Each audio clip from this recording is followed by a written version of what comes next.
Good morning, Pearl Church. I'm not able to be with you this Sunday morning. We have a few speakers hopefully lined up in the future besides me, but for now it was either you have an hour-long meet and greet or I share a short message with you. I'll let you decide after the message which you think would have been the better option. So today we're still in Hebrews chapter 11. The title of the message is A Dry and Weary Land, and we're going to start in verse 27.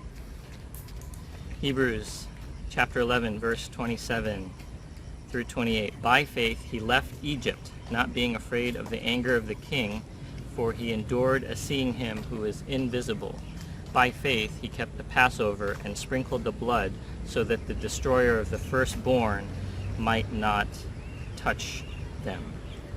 Last week I shared how I struggled a bit with how Hebrews was portraying Moses, because when we read the story in Exodus chapter 2, what we see in Moses is someone who was actually pretty scared, someone who maybe acted out of anger or wrath and just got upset at seeing this Egyptian mistreating a Hebrew person, and then because he was afraid, because he had been caught in an act of murder, he decided to flee and run away from Egypt.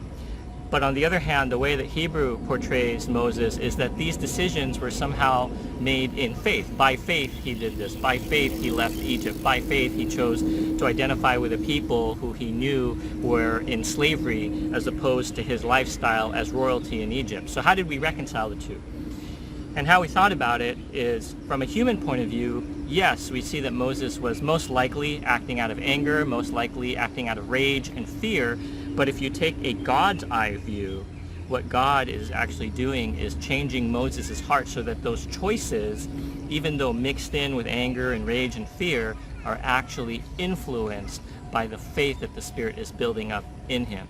So from our view it looks one way, but from God's view he's actually doing something behind the scenes that maybe isn't quite evident in Exodus 2, but is being made clear in Hebrews chapter 11. But what I want to actually address today is not so much what happens in the verses we read, but what happens in between. Because in between there's quite this drastic change, right? At the beginning of our verse, we actually see Moses who's running away from his problems, acting out of fear or anger. But then at the second verse that we read, we see a Moses who's no longer afraid of Pharaoh, who's brave, who's there speaking for God and leading his people. So what happened between the two verses we read that led to such a drastic transformation in Moses' life? And if you dig into the story, and there's quite a bit that Hebrews leaves out obviously, what the biggest change in Moses' life at that time was actually a change in environment.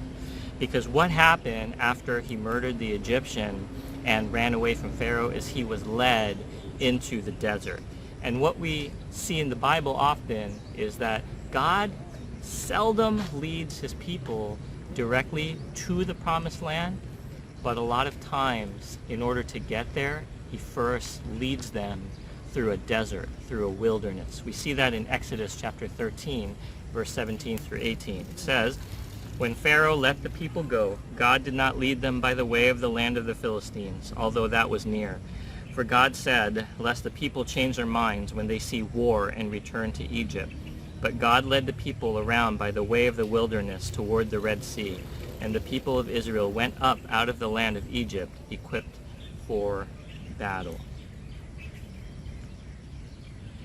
So what we see with Israel is there was a faster way to get to the promised land. There was a more direct way. It's faster to go that way, God. But it says in Exodus, maybe, the people are going to be too fearful. So maybe God has his reasons for not leading them that direct path. But we all know that if he wanted to, God could have just annihilated everyone that stood in their way. If he wanted to, God could have destroyed all those nations that were going to come up and oppose Israel along their journey to the promised land. But for whatever reason, God chose not to do that. He chose not the most direct path, but instead he chose a path that led through the wilderness. You and I are often not saved directly into the promised land, but we are saved first through the wilderness, through the desert. And I know that makes us uncomfortable because we would rather go the most direct way. We want to think like, God, take me that way. It's so much faster to go that way, God. Why are you going this way? But he tends to take us in a different way. Okay, and we just, I think, have to come to a point where we need to realize we don't have the roadmap for our lives. So although to us God's ways sometimes seem inefficient, we have to trust that he knows what he's doing. Right? If I'm in a foreign land and I'm in a taxi, sometimes the taxi driver seems like they're taking a very long way or a way that doesn't make sense to me, and sometimes maybe they are, but at some point I have to ask myself, who's the expert? Is it me or the taxi or maybe Google Maps? Right? But we don't have the roadmap, and for whatever reason, God says that you need to go through the desert, through the wilderness, in order to get to the promised land. Don't get me wrong, there are some times where you and I make our own bad choices and we end up putting ourselves in the desert and the wilderness, but there are also times where it's actually God's plan that we go through the wilderness. And even though I know in those seasons we feel incredibly lost, another possibility might be that we are exactly where we're meant to be. J.R.R. Tolkien was famous for saying this: "Not all of those who wander are lost. Not all those who wander are lost." Right? Meaning what? We might be in the desert. We might be in a very difficult situation, a dry and weary land, but that might also mean that we're exactly where God wants us. Galatians chapter 1, verses 15 through 16 is the story of Paul. Here's what Paul says: "But when he who had set me apart before I was born and who called me by his grace was pleased to reveal his Son to me in order that I might preach him among the Gentiles, I did not immediately consult with anyone, nor did I go up to Jerusalem to those who were apostles before me, but I went away into Arabia and returned again to Damascus. Then after 3 years I went up to Jerusalem to visit Cephas and remained with him for 15 days. I just want to focus on that phrase, that after Paul got saved, after Paul came to know Jesus, where does it say? He went away to Arabia. Another way to understand that is he went into the desert. And we see this all throughout Scripture, right? Moses was saved through the desert. Abraham was called into the desert. Right? David, to some extent, spent a lot of time in the wilderness, in the desert, in a dry and weary land where things were sort of falling apart. Jesus famously went into the desert. Right? Psalm 23, we all know it says, "The Lord is my shepherd, I shall not want. He makes me lie down in green pastures. He leads me beside still waters. He restores my soul. He leads me in paths of righteousness for his name's sake. Even though I walk through the valley of the shadow of death, I will fear no evil, for you are with me. Your rod and your staff, they comfort me." So unfortunately, oftentimes, our path to redemption, to salvation, whatever you want to call it, our path forward in this Christian life is not a straight path. It's not along the safe roads, that our path actually takes us through unsafe roads, through the valley of the shadow of death, places we don't want to go voluntarily. But we're also told in that psalm that God is with us. So we are right where we need to be because we are in his presence. So we want to examine this idea of the desert time or the wilderness time. The times where things seem to be falling apart, the times where maybe God feels a little bit distant, and we want to ask the question of what is it that happens in the desert? What does God do in the desert? And we'll unpack this a lot more next week, but for now I just want to take a look at, in the context of Moses' life, what he went through as he was in the wilderness. And I'll just say this, the two things that I want to focus on that happened to Moses in the wilderness is he learned to thirst and he learned to depend on God. He learned to thirst for God, and he learned to depend on God. Psalm 63, verse 1 says this, and this is where I got my title: "O God, you are my God. Earnestly I seek you. My soul thirsts for you. My flesh faints for you, as in a dry and weary land where there is no water." See, the desert causes us to thirst immensely. We actually don't do this enough. We don't, I think, thirst for God enough. And we can't really manufacture the kind of thirsting for God that he accomplishes in our lives through the desert. There's just too many things that, as I said last week, we can fill ourselves up with so that we don't actually recognize the thirst for God. And the truth is, we're always thirsty, but we're not always thirsting for the right thing. So when life is great, we have our thirst, but we fill it up with the wrong things. But when we're in the desert, when we have nothing else to do, nowhere else to go, no other options, that's where God teaches us that the one we should thirst for, the thing that we should be craving and dying for and doing anything to get a taste of, is not the world's offerings, but really to thirst for him. John chapter 19, verse 28, even Jesus said this. He said, after this, Jesus, knowing that it is now finished, said, I thirst. I thirst. So why did Jesus say I thirst? So there's a lot of reasons. Some people will say it's to show his humanity. Others will say that it's actually pointing to very specific prophecies in Psalms and other places where it's talking about thirst and relating to the Messiah. And that's all true, right? But I also want us to recognize that every time that John writes the word thirst in his gospel, it's not always referring to, not often, if ever, referring to just physical thirst, but it's actually referring to a spiritual thirst. Jesus said this on the cross. Jesus said this on the cross. So what we have to recognize is he was saying this because at that moment he was starting to feel the separation from the Father. At that moment he was starting to feel what it felt like to not be close to God, right? And he'll ask later, my God, why have you forsaken me? Jesus is experiencing spiritual thirst and dryness, which makes him crave the one thing that truly satisfies, the one thing that truly brings relief, and that's the presence of God. So the desert teaches us to thirst because it teaches us that the true source of life, the only source of life we should actually be looking for is found in God alone. And so just a thought. Sometimes we'll say something in our spiritual life like, I feel dry, and I know that has a lot of negative connotations, that maybe feels like we did something wrong or that God is away from us. But could it be that when you say you feel dry, that's because you're in a wilderness and you're in a desert? And maybe, just maybe, I'm not saying this is true in all situations, that's exactly where God wants you to be at that moment. In the desert, we also learn dependence, right? The desert is this place of no direction. You look all around you, everything looks the same. You're not really sure where the next town or city is when you're in the middle of the desert, right? There's no direction. There's no life direction for Moses. He ran to the desert not because he had a destination, but because he simply had nowhere else to go. So the desert really puts us in this place of uncertainty because we don't know which way to go. We don't sometimes even know how we ended up there. We don't know where we're going apart from there, right? So we tend to like assurance and control. We want to know what the next steps are. We want to know where the next destination is. But instead, the desert puts us in a season where it's not so clear. The next life choice is not so clear. The next path in life is not so clear. The next decision, the next location, the next job, whatever it is in the desert becomes unclear. And so it teaches us dependence not on our planning. Of course, there's a scooter on the riverside bike path. Not on our planning, not on our wisdom, but we have nowhere else to turn but God. The desert is a place where nothing seems to work, right?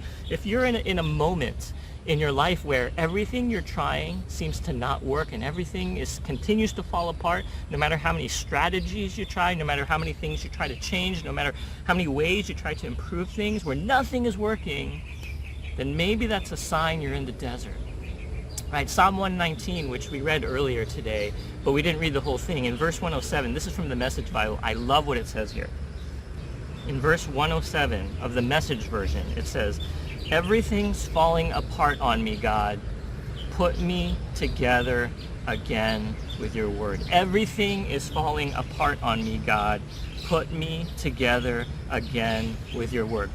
What do we hear in that cry? What we hear in that cry is this understanding that no matter how hard I try to put my life together, no matter how hard I try to keep things together, ultimately the only source that can put my life as it should be is not found in me, and it's not found in my surroundings or my resources. It's found in God. And so we just hear the psalmist cry, I've tried everything. Things are still falling apart. God, I now need to depend on you. So Sometimes God will put us in the desert because our heart is unable to receive these kind of ideas. And the desert has a way of breaking us down and really exposing the very things that really matter. The thirst and the dependence that God develops in the desert in our lives puts our heart in a posture to really crave him, but also to really understand that he's the only thing we need, because at that moment we really see that he's the only thing we have.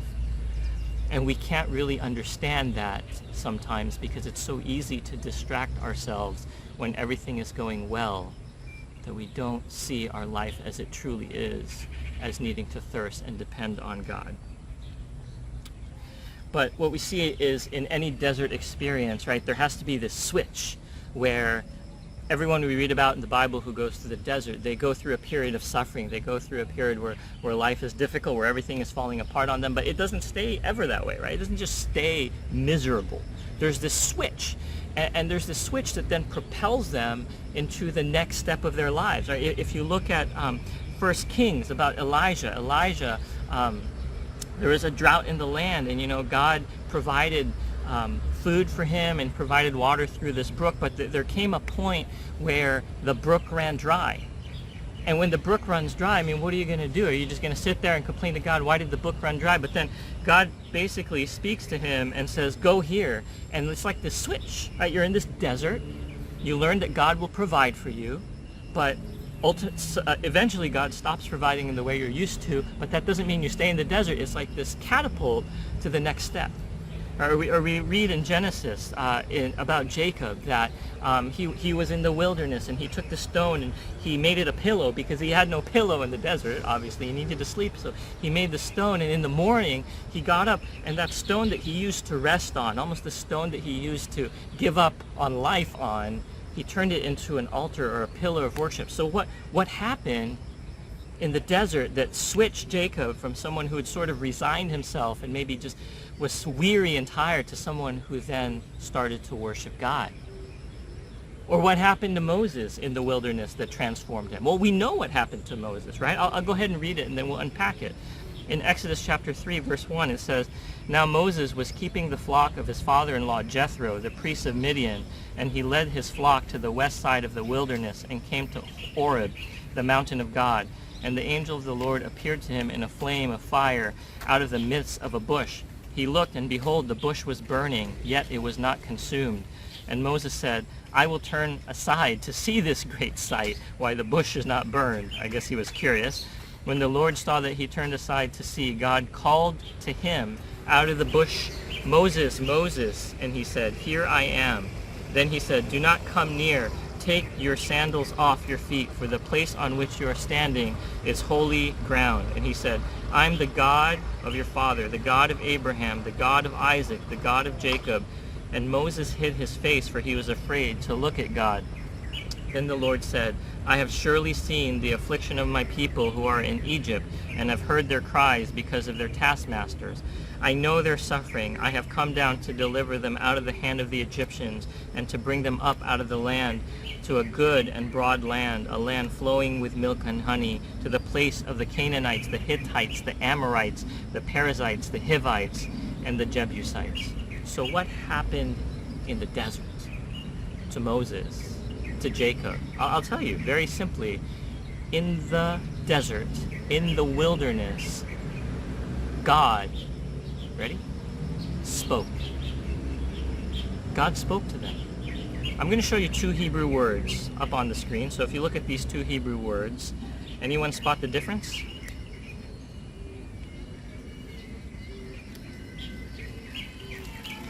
If you look at it really carefully, there actually is no difference. It looks the same when written down, but the two words in different contexts actually have very different meaning. The first one is the Hebrew word for desert, and the second one is the Hebrew word for speaking or mouth. Right? I'm not going to get into the pronunciation of what this word means, but the way that a Hebrew person would understand when reading this is desert and speaking are written the same way. And so what happens in the desert? The desert is the place where God speaks. The desert is the place where God speaks. That is ultimately what happened that triggered Moses and Jacob and other characters, Elijah, to get up. God spoke to them, and there was this revelation, and then they were able to move on, right? Everything is falling apart on me, right? Psalm 119. But what does it say? God put me together again with what? With your word. In other words, God speak. God speak. Sometimes the desert is the only place where we can hear God speaking in a way into our lives that we really need to hear at that time. Sometimes the desert is the only place that's so free of distraction that God can actually get the right message through to us. God speaks in the desert. In a dry and weary land, our God does not stay silent. He speaks. And for each one of us, the way he speaks could be very different. For me, honestly, when I go through desert times, a lot of times God's actually pretty silent.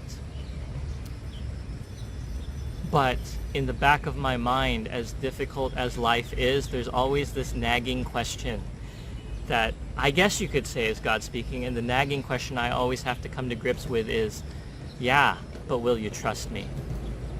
Trust you? What do you mean trust you? My life is falling apart. You want me to trust you? Yeah, will you trust me? God, I'm failing my classes in college. Yeah, but will you trust me? God, I just got laid off from my job. Yeah, but will you trust me? God, my relationships are falling. My friendships are falling apart. But will you trust me? God, will I ever get married? And he says, in the back of my mind, right, in these just dry, difficult times, will you trust me? Will you trust me? Right? To Moses, God was basically reminding him, Moses, this is who I am and this is who you are. You come from this lineage. And guess what? I heard the cries of my people and I'm going to use you, and you have a destiny to do something about that. God spoke that to Moses. Maybe that's exactly what he needed to hear, that you're not Egyptian prince, that you're not just a murderer, but instead what you are is you're a child of God. I'm going to use you to free my people.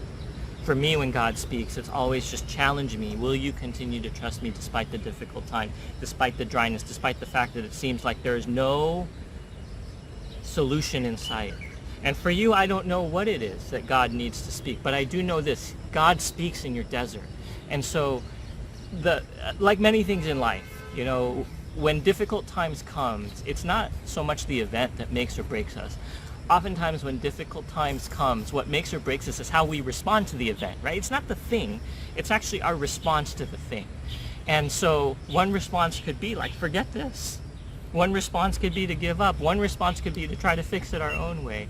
Or another response could be just in our thirst and our dependence, say, God, please speak. Whatever it is you want to hear, please speak. It's so easy when things get hard to quit. And by quit, I don't even mean like you leave church. You might still go to church, but in your heart you've quit. Something's died. You're not really invested. You're not really seeking relationship. When it's hard, it's so easy to abandon God because we feel abandoned. We feel like we've trusted him and now we're left alone in this unfamiliar place with these unfamiliar feelings that we don't know how to deal with. But instead, could we come to a place where we answer the question, will you trust me? Will you trust me? Because one of the things that God also lets me know when I'm in the desert, more so afterwards, is that even though it's the place where I feel the most abandoned, and even though it's the place where I feel the most confused, that God actually reminds me that he has been there closer than I realize, and that he has guided me more than I know. Deuteronomy chapter 32 says it so beautifully. It says, he found him, talking about, this is a song of Moses, sorry. He found him in a desert land and in the howling waste of the wilderness. How many of us feel like that? Like, I'm just in a desert. Everything around me is a waste. But look, here's what God does in the desert. He encircled him. He cared for him. He kept him as the apple of his eye. Like an eagle that stirs up its nest, that flutters over its young, spreading out its wings, catching them, bearing them on its pinions. The Lord alone guided him. No foreign god was with him. So For some of us, maybe God is just reminding us, yes, I know it's very difficult, it's very dry, you're very lost, you feel abandoned, you feel frustrated, you're thirsting, nothing seems to satisfy. But even in the midst of that, I'm building something in you.